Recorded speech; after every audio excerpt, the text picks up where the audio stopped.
Muy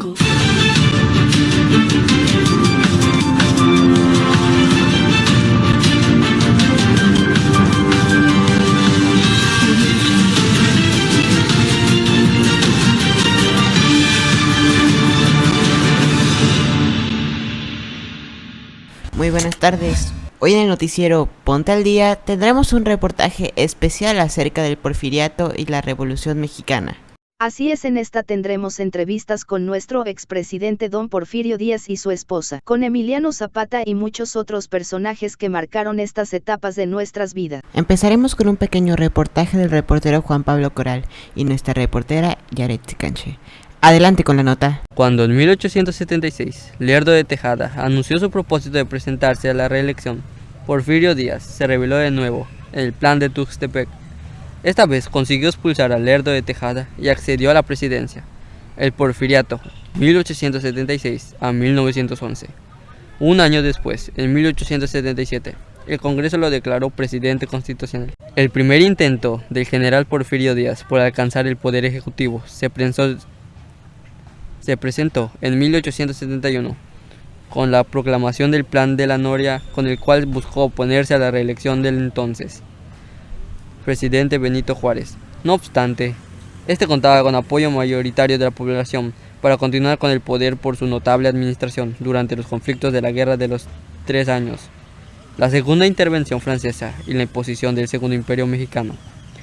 Señala Daniel Cosio Villegas que este fallido levantamiento de Porfirio Díaz no solo significó una derrota militar para un reconocido general, sino que también una derrota política, al dejar claro que durante el periodo de la República restaurada, los mexicanos respaldaban la supremacía del poder civil.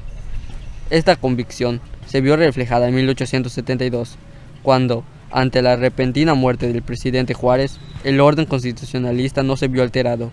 Esto permitió que el entonces ministro de la Suprema Corte de la Justicia, Sebastián Lerdo de Tejada, asumiera la presidencia interinaria de manera infalible, pronta y firme, cargo que fue rectificado en las elecciones extraordinarias de México de 1872. El general Porfirio Díaz Mori nació en la ciudad de Oaxaca el 15 de septiembre de 1830, a sus 16 años de edad, al escuchar de su maestro que debían servir a la patria. Junto con sus compañeros, le escribieron una carta al gobernador para ofrecerles sus servicios como una ofrenda a la patria. Fue aceptado. La mujer a la que más amó se llamaba Juana Catarina Romero. Según una leyenda, don Porfirio Díaz logró en esos años que la empresa de ferrocarril que trabajaba en esa zona desviara el trazo de la vía hasta hacerlo pasar a 2 metros del chalet de estilo francés que construyó para Juana Catarina. Se dice que ella regaló todo este proceso el 22 de diciembre de 1859.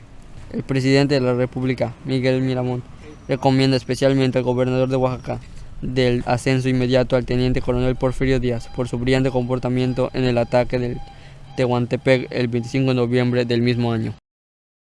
El Porfiriato tuvo 2 etapas. La primera va desde la llegada al poder de Díaz en 1877 hasta 1896.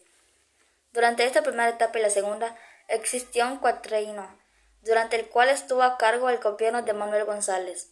La segunda etapa corresponde al periodo de 1896 a 1910, desde que Díaz regresa al poder hasta su exilio. Ante la reelección de Benito Juárez en 1871, el general Díaz dio a conocer el Plan de la Noria.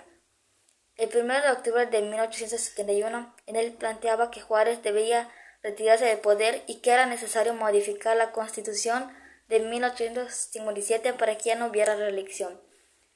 La rebelión fue detenida por el general Sosthenes Rocha, principal jefe militar juarista. Tras la muerte de Juárez, Sebastián Lerdo de Tejada ocupó la presidencia y a Díaz no le quedó más remedio que retirarse. Otra vez a la vida privada, en 1876, cuando Lerdo pretendió reelegirse, Díaz se levantó en armas contra él mediante la revolución de Tuxtepec, proclamando el Plan Tuxtepec en Oaxaca el 10 de enero de 1876. Mediante este se declaraba a Díaz jefe del ejército restaurador. Este plan, como la Noria, volvió a declarar la no reelección y pedía que Lerdo dejara la presidencia. Díaz eran superiores. Díaz estuvo a punto de ser derrotado pero lo salvó la llegada de su compadre, el general Manuel González, con 4.000 jinetes. Lerdo derrotado, sale a Nueva York. Díaz entonces ocupó el poder ejecutivo provisionalmente el 28 de noviembre de 1876. Lo encargó internamente el general Juan Méndez y dirigió las últimas acciones militares contra sus enemigos.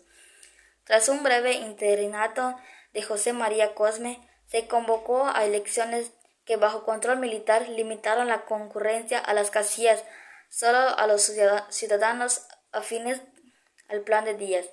Así, Porfirio Díaz tomó la posesión el 5 de mayo de 1877.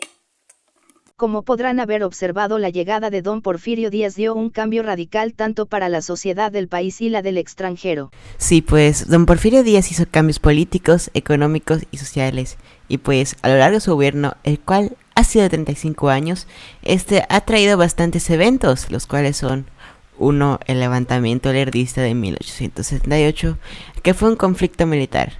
2. Y bueno, en 1888 sucedieron distintos eventos, como puede ser el 1 de enero con motivo de celebración de las bodas de oro sacerdotales del Papa León VIII. Se organiza la primera peregrinación mexicana a la ciudad de Roma. También el 29 de abril, el Diario del Hogar, periódico dirigido por Filomeno Mata, publica una biografía en plena plana de José María Iglesias, a fin de promoverlo como candidato a la presidencia. El 1 de diciembre, el general don Porfirio Díaz ocupa la presidencia por cuarta vez para el periodo presidencial 1888-1892. Y por último, en diciembre, llegan a Veracruz las religiosas de la Compañía de Santa Teresa de Jesús enviadas de España para fundar en Puebla, Los Ángeles, el primer colegio teresiano de América.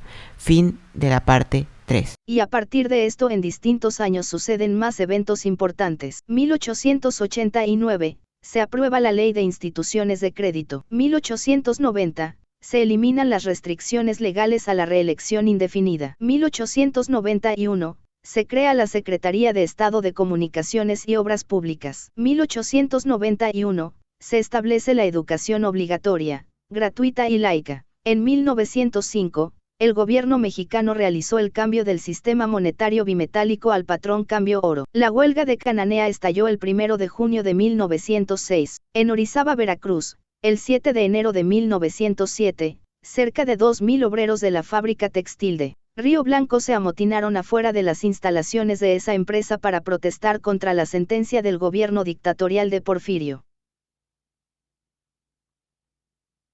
La creación del Teatro Peón Contreras de Yucatán en 1908. El 16 de octubre de 1909, en las ciudades fronterizas de El Paso, Texas, y Ciudad Juárez, Chihuahua, ocurrió uno de los hechos histórico-diplomáticos más importantes del Porfiriato. Se reunieron los entonces presidentes de México, Porfirio Díaz, y el de Estados Unidos, William Howard Taft, con el propósito de fortalecer los lazos de cooperación, ayuda mutua, entendimiento y cooperación. Del 16 de octubre de 1909 el general Díaz, refirió El Imparcial relató la reunión como una gran fiesta popular. El Paso y Ciudad Juárez estaban profusamente adornadas. Por todas partes ondeaban banderas mexicanas y americanas, entrelazadas. El día fue una verdadera fiesta. Para continuar nos enlazaremos a una entrevista que se nos permitió hacer al expresidente de México don Porfirio Díaz. Antes de que este falleciera el 2 de julio de 1915 en París, Francia. Adelante con la entrevista. Muy buenas tardes, don Porfirio. Buenas tardes. Para iniciar, quiero preguntarle cuál fue el motivo que hizo que usted quisiera ser presidente de México. Quería darme la tarea de reestructurar el ejército, reorganizar el Estado Mayor e impulsar la educación, pues quería impartir por un sistema educativo riguroso para lograr establecer escuelas primarias y escuelas de artes y oficio. Sentía que eso era lo que necesitaba para el país, para avanzar como los otros países. Ese era el principal motivo, puesto que sentía que no estaban sacándole provecho a nuestro país por los anteriores presidentes. ¿Cuáles cree que son las transformaciones que más beneficiaron a México? Con la construcción de ferrocarriles, escuelas, México creció demasiado y puedo llegar a creer que estas fueron las que beneficiaron a México, aunque no le quita el mérito. Otras transformaciones como el desarrollo de la industria petrolera y a la que de persuadir al capital extranjero para invertir en las minas y factorías, estas también fueron muy importantes. Si todo iba tan bien en los proyectos y transformaciones, ¿cuál fue el error que hizo para que todo se fuera abajo? Pues el pueblo fue el que no estuvo de acuerdo con mis decisiones. Se quejaban de explotación, malos tratos y querían a la fuerza desde hace mucho. El pueblo tenía razón, aunque se la pagaban jornales de $1 diario, mucho más altos de los que se esperaba de otras empresas. Lo hacían trabajar en jornadas de 12 horas diarias, en medio de un ruido infernal y de hornos que despedían toda la clase de emanaciones tóxicas. Eran tratos inhumanos. Después de todo, los sobreexplotaban por una miseria en ganancias. Pero no todo era malo. El uso de la electricidad trajo enormes beneficios. Los ferrocarriles facilitaron el comercio en el país, el mejoramiento del comercio y los otros ferrocarriles. Estimuló la apertura de nuevas fábricas. Se impulsó la industria minera mediante la inversión de capital extranjero y se produjo nueva tecnología. Pero estos beneficios solo eran aprovechados por la clase alta, empresarios y políticos. A las otras personas no se beneficiaban de nada de esto porque no tenían las mismas oportunidades que otros. Muy cierto, pero ya muy tarde para mí. La gente ya no quería, aunque intentara cambiarlo. Claro, el daño ya estaba hecho, y con ello la planeación de la Revolución Mexicana. Cuando Pascual Orozco, jefe de las tropas regulares del estado de Chihuahua, inició los primeros movimientos armados de la Revolución Mexicana, ¿creíste que había de posibilidad de que ellos no lograban nada? Lo creí, pero cuando Francisco Pancho Villa, líder de los campesinos en el norte de México, y Emiliano Zapata, que presentaba a los campesinos y a los demás líderes populares del sur de México, tomaban el poder sentándose en la silla presidencial, sabía que mi momento había acabado. Sí, así es. Después de eso, mi mandato terminó y con ello decidí irme a Francia y a formar mi vida nueva. Muchas gracias por ceder de esa entrevista. A ti. Vamos al foro con mis compañeros Diana y Hamlet. Para continuar, mis compañeras Marlene, Ariana y Karen darán las novedades de moda. Buenas tardes, en el último de moda tenemos una nueva tendencia que consiste en una blusa ajustada de corset con mangas largas y cuello alto y estrecho, adornado con encaje. En tanto a la falda, nueva tendencia que tenemos de forma de campaña que llega hasta el suelo. Desde luego, estas piezas para salir deben ser acompañadas por un gran sombrero de alta cobertura, para darle el toque más elegante posible. De igual manera, por un bolso pequeño, clásico, que aporte firmeza al atuendo. Los colores que serán más utilizados serán los cremas, rojos anaranjados y azules, pero no muy fuertes, sino más neutros. Para los hombres será un traje formal, conformado por una camisa de seda, un saco hecho a la medida, de igual manera unos pantalones clásicos, acompañado como accesorio un pequeño sombrero para darle un toque de... Gracias, señoritas. Para continuar con este programa, nos enlazaremos con nuestro reportero, Adrián, el cual le hará una pequeña entrevista a nuestro expresidente Francisco I. Madero. Me están avisando por el audífono, por producción, que esta entrevista fue hecha antes que el expresidente Francisco I. Madero fuera asesinado. Así que continúe con discreción y precaución. Hoy estamos con el presidente Francisco I. Madero, actual presidente de México. Muy buenas tardes, señor presidente. Quiero agradecerle, señor presidente, y quiero decirle que me siento muy honrado de poder entrevistarle.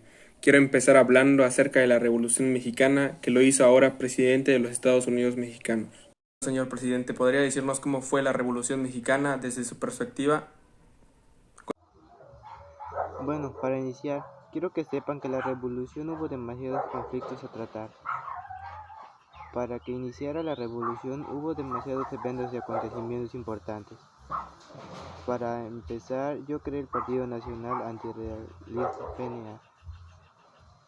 El 22 de mayo de 1909, el lema era sufragio efectivo, no reelección. Nuestro objetivo principal era participar en las elecciones presidenciales de México, teniéndome como candidato y después de eso crear planes tratados que llevaron a cabo este lapso de tiempo. Como el Plan de San Luis de 1910, ¿qué podría decirnos sobre este?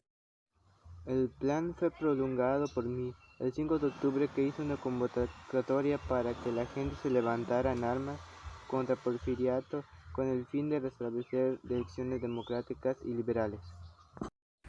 Después está el 20 de noviembre. El 20 de noviembre inició todo. Liberó un levantamiento armado que significó el inicio de la Revolución Mexicana. Mi objetivo era poner fin al gobierno relacionalista y ilegítimo de Porfirio Díaz y dar paso a la instauración de un sistema democrático. Bueno, ¿y así ha sido hasta ahora? Por supuesto que sí. Después de todo esto, usted fue elegido como presidente. Sí, ante la presión social y política, e incluso el envejecimiento de Porfirio Díaz y su gabinete, él entonces, el presidente de la República Mexicana, abandonó el poder. Tan solo 6 días después, el 31 de mayo, salió del país junto con su familia a bordo del famoso buque Ipiranga hacia París. Después de muchos cambios y tratados, el 6 de noviembre de 1911 me convertí en el presidente de México. ¡Viva México! Bueno, eso fue todo. Muchas gracias, señor presidente, por su tiempo. A continuación, el historiador americano Demian nos dirá los planes y documentos más importantes de la Revolución Mexicana que han sido contados en América. Demian, pasamos contigo. Desde marzo de 1913, el Plan de Guadalupe fue proclamado por Venustiano Carranza después de que Madero fuera decorado por Huerta. Carranza se declaró en contra del régimen huertista y anunció la creación del ejército constitucionalista. Tratados de Teoloyucan, 13 de agosto de 1914. En esto, disolución del ejército federal, hecho que significaba el triunfo de la revolución constitucionalista. Constitución de 1917, 5 de febrero de 1917, con el nombre de Constitución Política de los Estados Unidos Mexicanos, que reforma del 5 de febrero de 1857. La Constitución de 1917 fue promulgada y con ello se consideró el fin de la Revolución Mexicana. Gracias, Demian. Por nuestra parte ha sido todo por el día de hoy. Le agradecemos que se haya quedado con nosotros. Por nuestra parte ha sido todo por el día de hoy. Los esperamos para un siguiente programa. Adiós y que tengan una muy linda tarde. Gracias.